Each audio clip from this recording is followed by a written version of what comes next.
اور شرک پر بولنا بھی لوگ گناہ سمجھتے ہیں. اب رد بھی مت کرو. ارے سب بھائی بھائی سب مل جاؤ, جو متفق علیہ مسئلہ ایک ہو جاؤ. کوئی قبر کو پوچھتا ہے, فاتحہ درود کرتا ہے, کوئی بزرگوں کو پکارتا ہے, دوسروں کے در پہ جا کے سجدے کرتا ہے, نظر و نیاز کرتا ہے اللہ غیر اللہ کے نام کی, کچھ مت بولو. بدعت کرتا ہے, 15 شعبان مان رہا ہے, محرم الحرام کو تعزیہ نکال رہا ہے, صحابہ کرام کو گالی دے رہا ہے, کچھ مت بولو. شیعہ سنی ایک. شیعہ سنی ایک کیسے؟ جو ہمارے قرآن کو نہیں مانتے, جو ہمارے صحابہ کو نہیں مانتے, جو رسول کو رسول کی طرح نہیں مانتے, جو اہل بیت کی محبت کے نام پر اہل بیت کی مخالفتیں کرتے ہیں,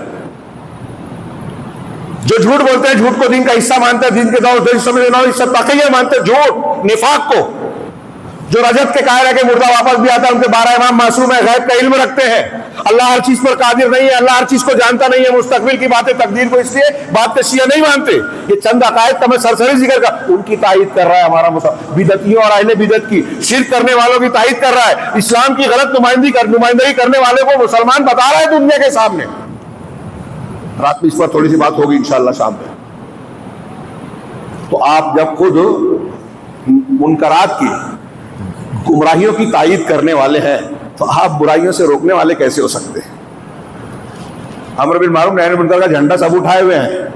ہماری جماعت یہ کام کر رہی ہے, اتنی بڑی کانفرنس کر لی, اتنے لاکھ لوگ جمع ہو جاتے ہیں ہماری پروگرام میں, ہماری کانفرنس میں, ہم اخبار میں اتنا چھپتے ہیں, اشتہار اتنے آتے ہیں, ٹی وی پر اتنا آتے ہیں, آپ ٹی وی پہ آ جاتے ہیں, آپ کی کتاب کروڑ کی تعداد میں چھپتی ہے, آپ کے فالوورز 5 کروڑ 10 کروڑ بھی ہیں, لیکن جب آپ خود شرک کا رد نہیں کرتے, آپ کے عقیدے میں شرک ہے, اللہ نے اپنے اسماء و صفات جو بیان کیے اس بارے میں آپ کا عقیدہ صحیح نہیں ہے, ہندوستان کے اکثر لوگ نہیں مانتے صحیح, اشعریت اور ماتریدیت مانتے ہیں, صوفیت مانتے ہیں. اللہ عرش پر ہے, 1000 کے قریب دلیلیں ہیں قرآن حدیث میں, 1000, ایسے ہی نہیں بول رہا ہوں, علماء نے لکھا ہے. اور ہمارے یہاں کا بہت سارا طبقہ کہتا ہے اللہ ہر جگہ ہے, بذات ہر جگہ ہے. ہاں, یہاں تک کہ دیوبند کے محتمم صاحب نے ناندیڑ کے اسٹیج سے کہا ایک سوال کے جواب میں کہ ہاں ہمارے یہاں کے مفتی صاحب نے جو کہا کہ ہندو جس مورتی کی پوجا کرتا ہے اس میں بھی اللہ ہے. یہ شرک, گناہنا شرک. مسلمان مفتی صاحب محتمم صاحب بیان کر رہے ہیں, میں نے ابھی شاید آکوٹ میں بیان کیا تھا کہ ایک طبقہ جیسے عوام کا طبقہ ہے, وہ کہہ رہا ہے کہ بہت بڑا مدرسہ ہے, بہت بڑے عالم ہے, بہت بڑے بزرگ ہیں, وہ کہہ رہے ہیں کہ اللہ ہر جگہ ہے, تو یہ مانے گا کہ نہیں مانے گا؟ آج ہمارے یہاں تحقیق کون کرتا ہے؟ اور شخصیت پرستی اتنی زبردست ہے کہ اتنے بڑے مولانا بول دی, اتنے لوگ اس کے فالوورز ہیں, تو مان لو آنکھ بند کر کے. اگر یہی مانے ہوتے تو حضرت ابراہیم علیہ السلام, میں نے بتایا, اپنے باپ کے دین پر ہوتے. باپ دادا کا طریقہ بھی وہی تھا, اکثریت کا بھی طریقہ اس زمانے میں وہی تھا. نہیں مانا نا, کیا سیکھا ہم نے حضرت ابراہیم سے؟ ہاں, قرآن حدیث ماننا ہے یا ان بزرگوں کی جو گمراہ ہیں گمراہی کو بیان کرتے ہیں؟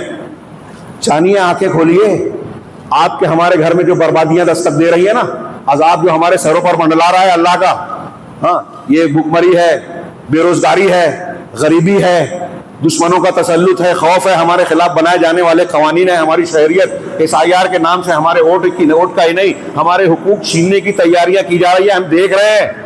ہاں, بکرا کٹ رہا ہے لیکن کچھ نہیں کر سکتا, ایسا معاملہ ہے. آپ کر سکتے ہیں, ہم اپنا بچاؤ کر سکتے